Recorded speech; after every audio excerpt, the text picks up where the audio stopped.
I'm Lina Acosta Sandal, psychotherapist and child development expert. I'm happy to be here today to talk a little bit about self-care. That word has been thrown around time and again in all these times that we have been living since the pandemic began back in March. So let's have some clarity about what exactly does that mean for parents? Because for most parents out there, every time you hear the word self-care, you probably just crack up and it may make you just a tad bit angry.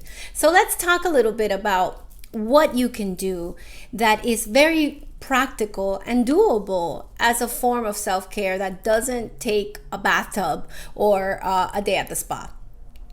Well, the first thing that we need in self-care is acceptance. Acceptance that this is an unpredictable time.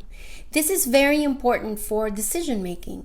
A lot of us at this time have been feeling stressed and anxious due to, having to make these decisions that truly don't have the easiest of answers. It's also so upsetting that decisions like going to the park or sending our children to school all of a sudden feel so dangerous. So it is important to accept the unpredictability of what we are living. And something that we can do that's practical is in these decisions that we are making, give yourself a date. I have made this choice about this decision for the next 2 weeks, and I will not look at this choice or this decision for the next 2 weeks, right? Because what happens is you make a decision and then your mind starts rummaging. Your brain starts talking to you, telling you that you made a bad choice. In those moments, when those bubbles of you made a bad choice pop up, you remind yourself, nope, I told myself that I would stick to this decision for the next 2 weeks. This is also really important, being that in these pandemic times, information changes quickly, especially the medical information. So that's a great way to accept uncertainty. It's also important to accept our mistakes. Now, this is important for us, the parent, but is invaluable for your children and your partner or any family members that you happen to be living with. When we accept our mistakes, we are more prone to learn from them. We are more prone to take a moment of pause and to wonder, hey, what did I do? Was that the best choice? It is very important to be able to ask ourselves questions when we make mistakes, rather than going into a critical tone in our mind. You are always so ridiculous with the way that we speak to ourselves, and or blaming others immediately. Both of these stances will create more anxiety and more stress. So it is important to accept your mistakes, and this is true for your little ones. They make mistakes all the time. Teenagers, even worse. The more we learn to pause and wonder, hey, it's true. You totally messed that up, buddy. You didn't turn in your paper on time.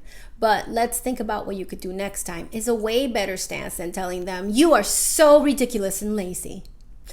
Next, what do we need to accept? More acceptance, the unproductive days and the productive days. This is perfectly normal in these times of the pandemic, when sometimes we wake up like we can take on the world, and other days we wake up like we can't even lift our heads off of the pillow.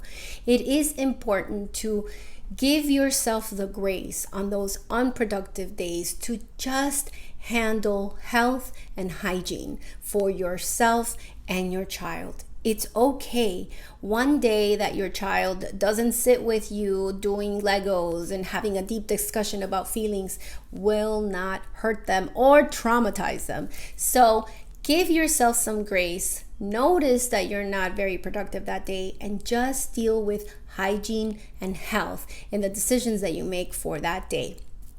And finally, do the brain diet. So what is the brain diet? Sleeping. Adults need anywhere between 6 and 9 hours of sleep overnight.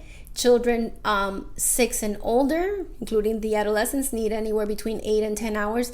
And young children need anywhere between 10 and 14 hours of sleep in a 24-hour cycle. Take care of sleep and you will take care of your brain.